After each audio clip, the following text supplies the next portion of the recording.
Welcome to For the Love of Books, a podcast by Lanarkshire Libraries.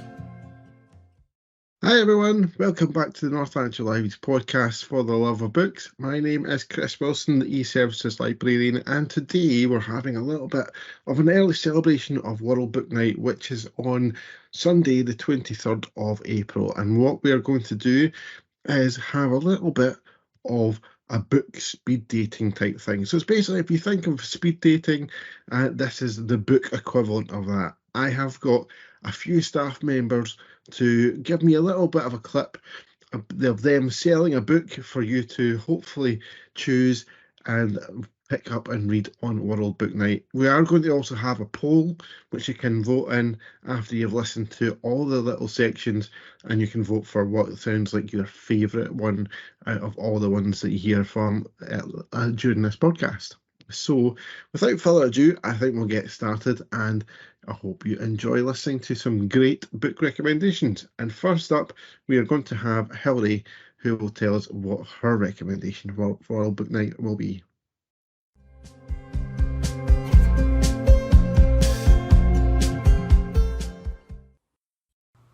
My choice of book for this speed dating is a young adult novel called Dear Martin, written by Nick Stone. It was written as a reaction to the murder of Jordan Davis in Florida in 2012. Davis was a 17-year-old who was killed by a man who shot several rounds into a car of teenagers, all over dispute around loud rap music. Dear Martin tells the story of Justice McAllister, a black high school student in Atlanta who attends a predominantly white high school. He's top of his class and headed for an Ivy League college. But having responded to a call to help his drunk girlfriend, Justice is thrown to the ground, handcuffed and arrested by a white police officer, having committed no crime. To help come to terms with this, and more generally with being a black teenager in the current political climate, Justice starts writing in a journal to the spirit of Dr. Martin Luther King Jr., often asking the question, what would Dr. King do if he were alive today? As the novel develops, one day Justice goes driving with his best friend Manny. The windows are rolled down on the car and the music is up. This riles an off-duty white cop in a car beside them. Words fly, and then shots are fired as the off-duty cop fires his gun. The teenagers are caught in the firing line, and again, Justice finds his actions are the ones being questioned. Don't let the young adult label put you off this. It's a really interesting look at society where young, often black men, are gunned down for doing nothing wrong. And at the journey of one promising youngster who takes to understand the world he finds himself in. Like so many young adult novels, this doesn't shy away from tough issues, exploring various perspectives while challenging the reader to think matters through for themselves.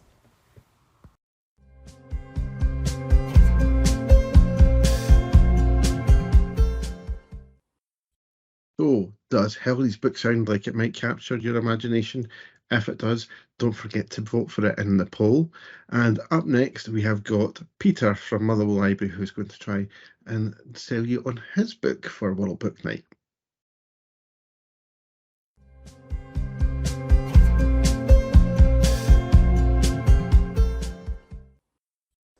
My name is Peter Benassi, and I'm one of the library assistants at Motherwell Library. The book I highly recommend for World Book Night is the splendidly chilling The House of Whispers by Anna Mazzola.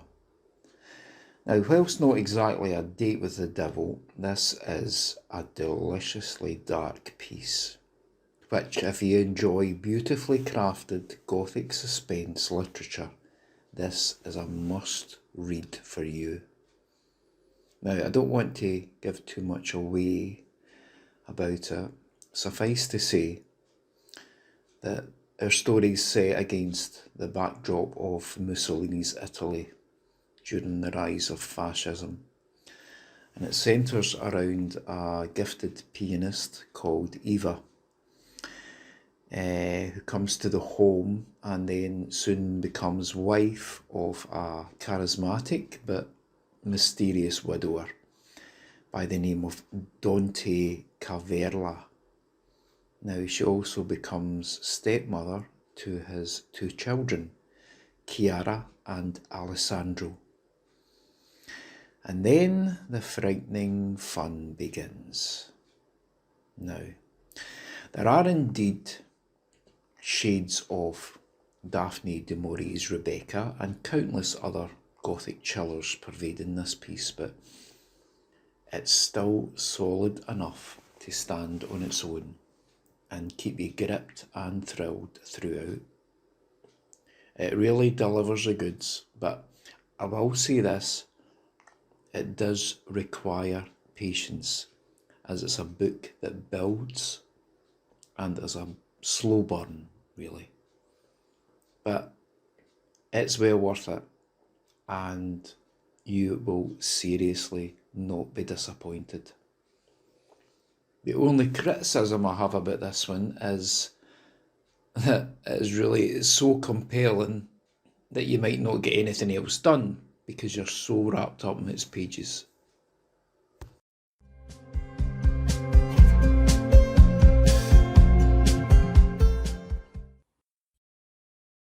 Another fantastic recommendation there, this time from Peter, and hopefully that might catch your eye too. But if that doesn't, then up next we have got Jennie and Pari from Coatbridge Library doing a duet and selling 2 different books to you on their sections. So do listen up and see which one of their books might capture your eye as well.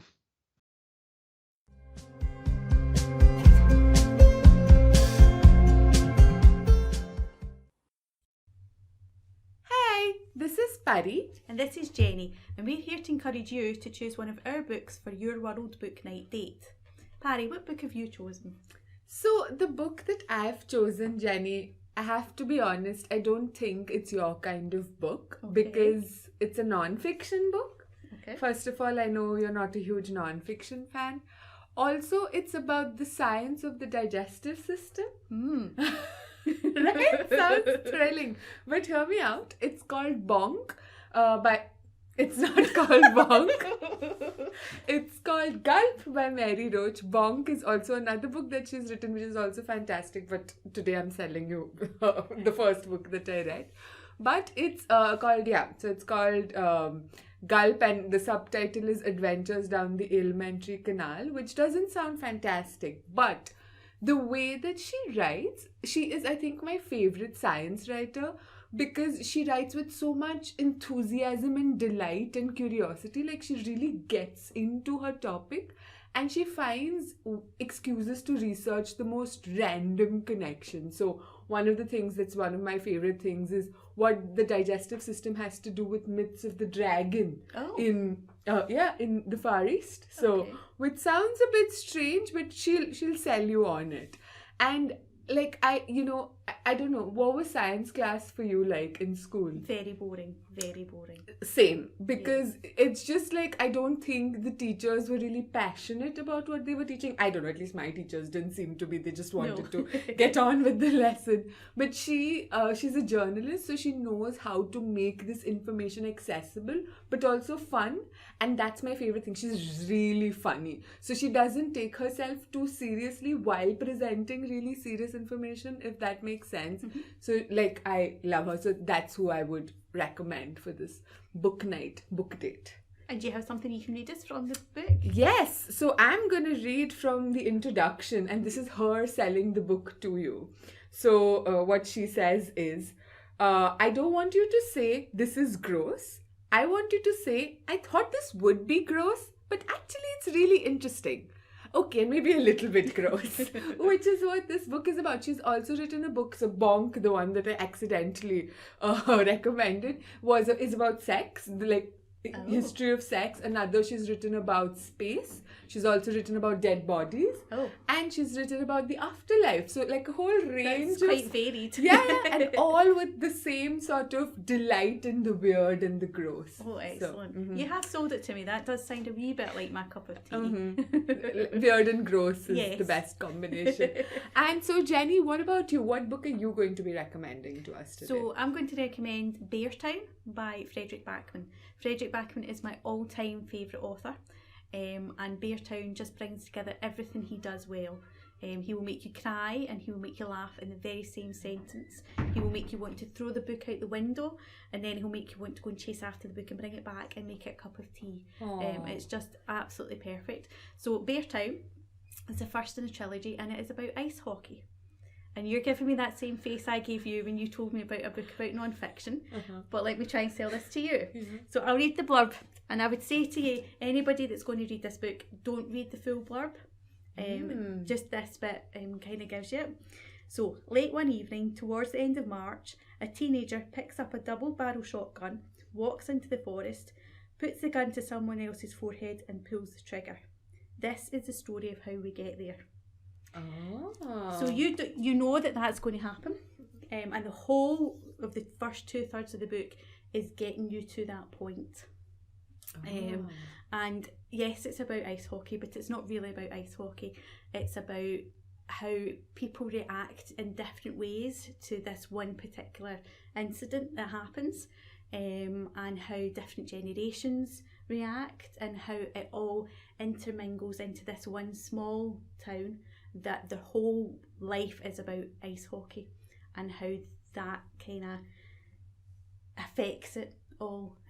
It's just a fabulous book, and as I say, it's the first in a trilogy. You absolutely grow to love all the characters, even the bad ones, especially the bad ones, who don't always turn out to be bad at the end. And you just want to, again, take them all home and just live with them all the time. In fact, I want to move to Beartown and live there, just on the outskirts. But yeah, it's just a fabulous, fabulous book. Maybe not in the woods. Well, no, not in the woods, no. Being Beartown, I'm sure there are some bears. So who would you think is the perfect reader for your book? I think this would really be for anybody who likes suspense. If you don't want to know who does it in the first chapter, this is for you. This is something that's going to keep you going, but it is perfect for a date night with a book, because you're going to want to read it all in one go. You're going to want to settle down with, again, your cup of tea, a bar of chocolate, possibly a glass of wine, and just sit and read the whole thing. And then when you've finished it, you'll want to read it again. No, but I would say that once you've finished it, you should turn to Mary Roach and gulp, because you'll find out what happens to the tea and the chocolate and the wine, and you'll have a great time. So I think both our books should go on a date together. They're a package deal. That actually sounds really good. So yes, so that's it. These are our books for your World Book Night, date night. That's quite a mouthful to say, but I hope you get the picture, and I hope you choose one of our books, or both of them. As we say, they go perfectly well together. And that's it from us. Thanks for listening. Thank you.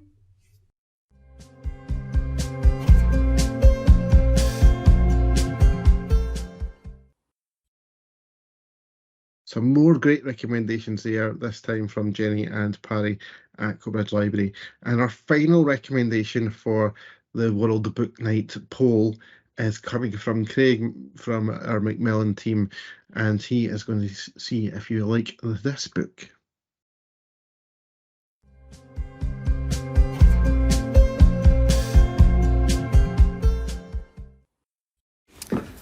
Hello, I'm Craig Tobin, and I will be talking about a fabulous book called Danny Boy, which is written by Barry Walsh, and I believe it's his second novel. Danny Boy is an authentic story set in the gritty 1960s in the London high-rise council estate area. One of the things that really struck me and stood out for me and makes me feel quite sad actually is that the boys that live in this area have a real realisation of the limitations that comes from being born into this particular neighbourhood and life. So before I continue, that's what I'll say that I can definitely relate to, as can many others. So the main story, the main character is a lad called Danny, who has a group of friends, and they're all eyeing up adulthood. And they're obviously questioning many things that we all do when we are coming of age: girlfriend, work, career. But one of the interesting things about Danny is the fact that he is also eyeing up a different path, a different way forward into his own adulthood, taking into account his own likes, his own desires, which really shows that strength of character. I was really excited about the flaws that some of the characters have, which often brings about real hilarity and real comedy throughout the book. And one of the things that I will say is that if you were born in the 50s and 60s and you were able to live through that period, one of the things that I think will come through is that real authenticity of that era. I think when I was reading it, I was really able to picture and feel actually some of the situations, some of the excitement, some of the nostalgia that Mr. Barry Walsh was able to draw upon and put into this book. I would say if you love coming of age stories, if you love stories that are set in London that are quite gritty, kind of on a similar feel to Shuggie Bain, then I would absolutely recommend Danny Boy by Barry Walsh.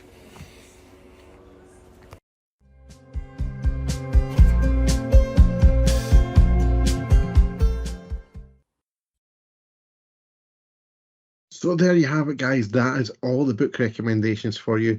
Don't forget to check out the poll and vote for which one is the one that you would like to read most out of those 5 recommendations. Thank you for all the guys who have taken part in this episode and given some fantastic recommendations for you to listen to.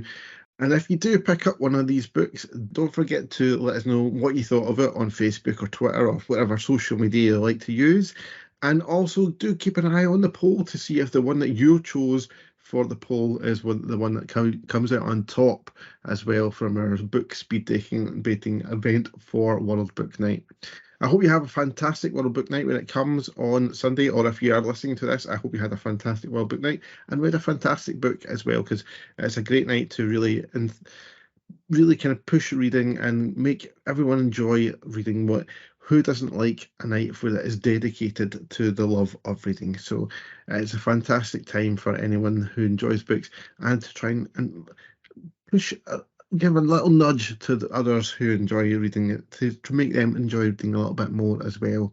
It's a fantastic time to enjoy reading with the little ones if you've got them, or just actually to maybe even share a book with others that you have at home that might not like reading quite as much as you do. So do enjoy kind of promoting reading on World Book Night when the day comes. That's all for us from this episode, guys. Thank you very much for listening. As always, you can leave us some feedback by using the hashtag FLB podcast, or you can also drop us a little email using librarypodcast@northland.gov.uk. If you've enjoyed listening to this podcast, do watch out for future episodes, and we hope you have enjoyed listening very, very much, and we will be back again very soon. Bye for now, guys.